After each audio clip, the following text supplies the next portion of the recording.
Hey everybody, welcome back. We're here live at PlayStation Experience in lovely Anaheim, California. Really fun time here. Big show this weekend. Tons to see and do on the show floor. Big panels coming up.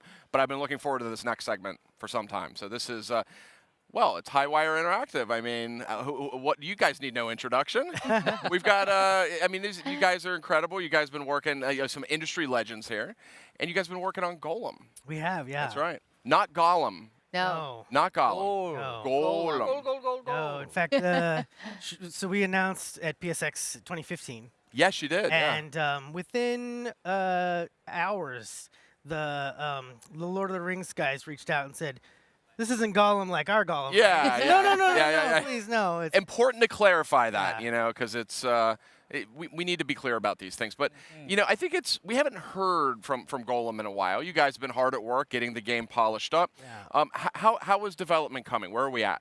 It's going well. It's Yeah? going well. I think with a small studio, a small game, you can overexpose a little bit. So we announced the game, people were excited about it, and then we just put our heads down and kept working on it. But Yeah. now that we're getting closer to being done, we're starting to I'm do excited. a little bit more. And I think we're going to get a new look at some footage here, which I'm excited to see.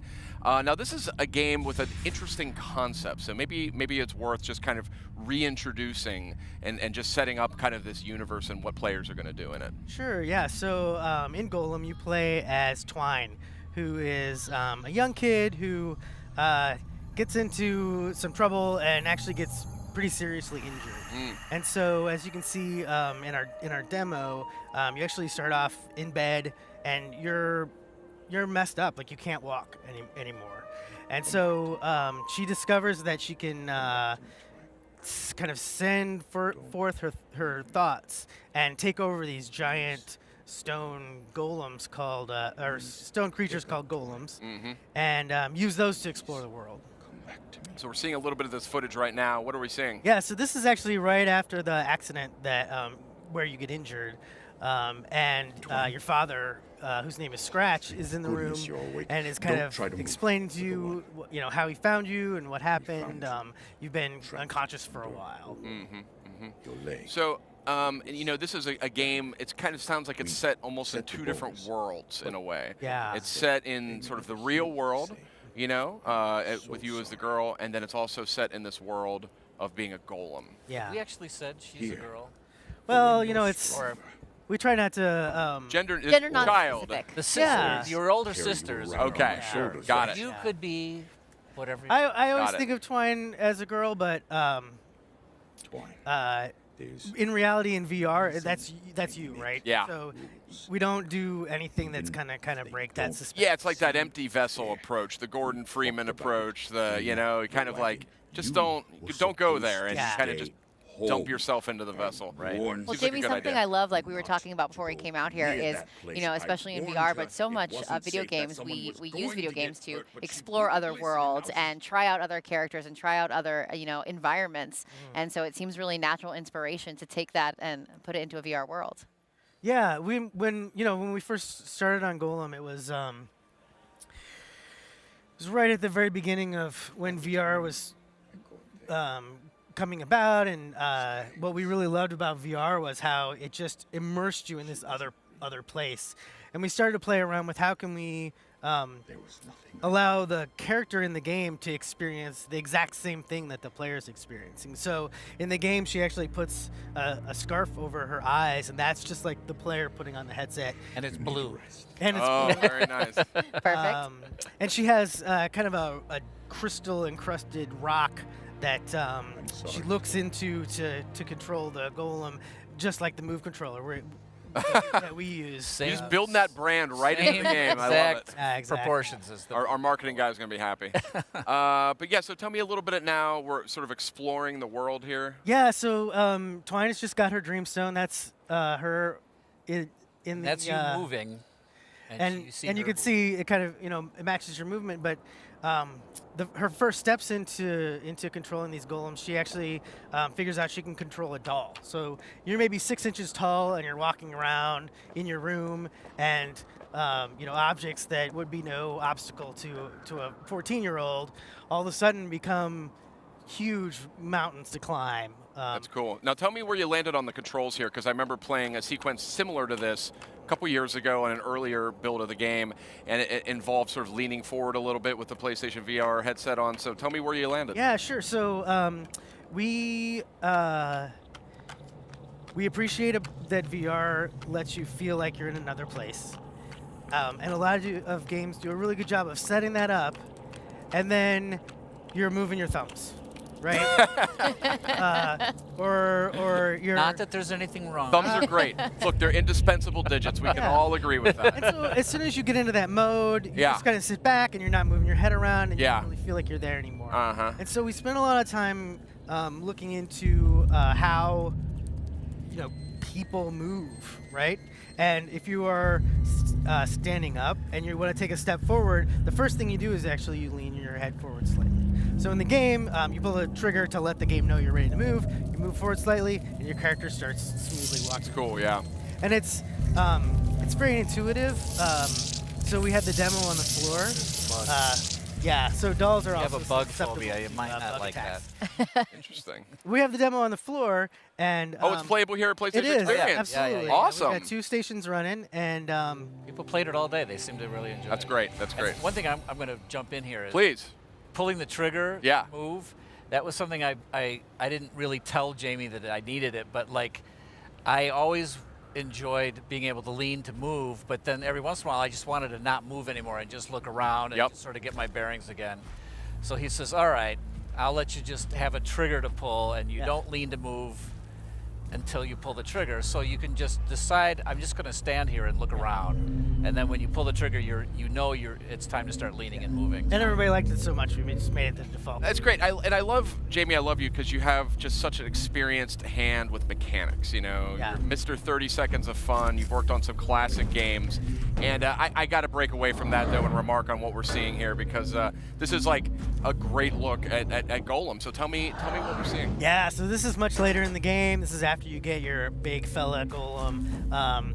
You start exploring this very large city. It's kind of an open world city, so there's lots of different directions to go, lots of nooks and crannies to explore. But you run into these guys, the Silent Watch, these enemy golems that are going to try to stop you from what you're doing. So this is actually the training. So you see the kind of blue crystal sword that shows up. That's indicating to you like where you need to put your hands to block. We found a lot of people when they first started, they're playing it like a regular couch game, right? And they're just kind of going like this. And if you want to block a sword that's coming in, you have to get your hand way up here. Above your skull. Yeah, so otherwise, we problem. really, we had to try a lot of things to get people to play the game as if it was real. Yeah, and what I love about it is that for the first time in any game I've played, the sword control is absolutely one-to-one. That's awesome. Yeah. You're not pushing button combos Yeah. to get cool swirly things. That's You fun actually, too, like, I but- have to Yeah. put my sword above my head to protect myself. And And you you have a lot of- almost feel the impact of the Yeah. hitting you. So it's pretty cool. Yeah, no, Jamie, I mean, you just have this background with mechanics, and that's why I've been so eager to see this game, because I know that you've had such a huge mark on the FPS genre. You were involved with Infamous Second Son. Yeah. You've been involved with a lot of great games over the years. Thank you. So tell me what you've been learning about VR as you make Golem. Oh boy, I mean That's a big topic. yeah. How long much we time got we got here? 30 seconds. Yeah. I mean, I think the biggest thing that we learned is that you have to simplify and you have to strip down and you have to have kind of a very core, clear experience. Like, I've worked on games where there's an entire city and the world is at risk and everything is exploding, and in VR that's just kind of overwhelming and doesn't work. It's like noise almost. We had a whole Exactly. galaxy at one point. Yeah. didn't we? Yeah. Okay. Yeah. So, Marty and I have threatened the galaxy so often that we decided for Golem we're going to bring it down. You know, it's going to be a small family. It's going to be one main character. Like there are stakes, but it's not. The world is going to end. And in VR that just works so well because you're making eye contact with your father. By the and way, you're- this is no longer the tutorial. So Yeah. This guy, he doesn't tell you where to put the sword Oh, anymore. boy. You Yeah. gotta like work. And you guys have a really small team working on this, right? Yeah. is about a dozen guys. Wow. Yeah, up in Seattle. Depending on the week.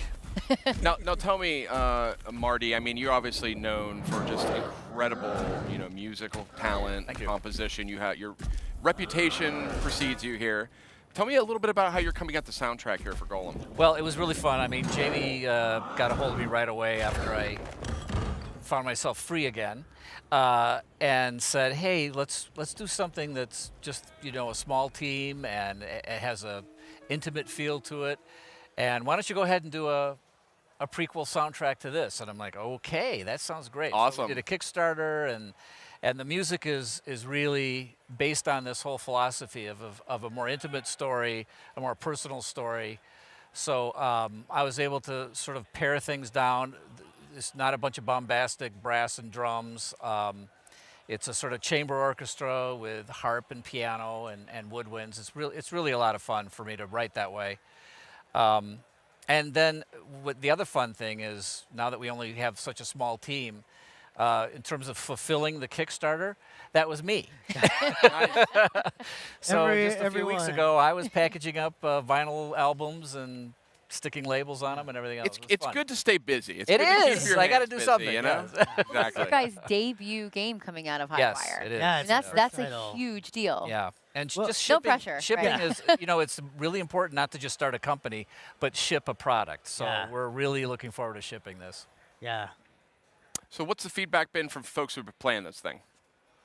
Really good, really Yeah? good. Yeah, I mean, this is the first large-scale playtest that we've gotten to do. So I admit I was a little bit nervous coming in, and it's I think it's a very intuitive control scheme, but it's also like we have these instruction cards for like how to play the game, and it's like pull the trigger and then you'll figure it out. It'll be fine. Like there's no way to explain it, and so I was a little bit nervous, but we haven't had any problems. Everybody's been going through it, and it's so effortless that, like every good control scheme, it just sort of dissolves away. Yeah. You're not have to think about it anymore. You're just in the world and you're in the action. Now, taking a look at the game where it is now and comparing it to where you were, 2 years or so ago when like PlayStation VR hadn't even launched yet. Yeah. Like, where's your head at there? I mean, it seems like it's maybe shifted a bit since then. Yeah, we did a pretty good job of planning initially and scoping initially, but it's totally uncharted territory. Oh, for sure. Right? I mean, You think something's going to work, and then you try it, and then it doesn't. You have to adapt and work your way through. Yep. So I think story-wise and kind of with this large-scale city environment that you're exploring, that hasn't changed as much, and it's good because it took us almost 2 years to build the whole thing. yeah. But yeah, absolutely, the mechanically and especially the VR stuff, as I think we've kind of. And the thing I really enjoyed is we had this what seemed like a very simple story, and it would be simple just to it wouldn't be hard to write and to produce, but producing cinematics in VR is an entirely different thing. Totally. And we just learned as we went, and we had some great performance capture work done by Mocap Now in Seattle, and some really good actors who were super willing to just experiment with us. Yeah. So we did a lot of things that might not seem spectacular, but to me, I know how spectacular they are. Like making you feel like you're in a wagon that's being drawn by a horse that's moving, and two actors who are with you in it, and they're talking back and forth, and you can just look at anything you want to look at. It's like, yeah, you do that. It's hard to do. Yeah. And but we don't want the player to feel like it's anything other than just totally natural, and this is what it should be. And so, but it is really amazing when you have characters that look at you as they're talking, and then as you can do this kind of thing, and they just follow you. Their eyes track your eyes, and you don't realize it, but that's really powerful stuff. Yeah, absolutely. And once again, it's so intimate. Mm-hmm. Giant space battles are not needed to make you feel like something's happening. Pretty cool. So we'll see. I mean, I'm having a blast. Outstanding. Okay, well, thank you for the fresh new look at Golem. Do we know when this one's coming out? Yeah, we're excited to tell you that it's coming out on March 13th. Oh, you have a 2018. date Wow. and everything. Yes. That's yeah. an announcement. Yeah. You are Absolutely announcing an announcement. March 13th. Yeah. We are Coming to planting- PlayStation VR. Planting a flag. I love it. Nobody's getting tattoos. Okay, tattoos, yeah. But, What? Peter told me he was getting a tattoo. Thank you so much for the new look at Golem. PlayStation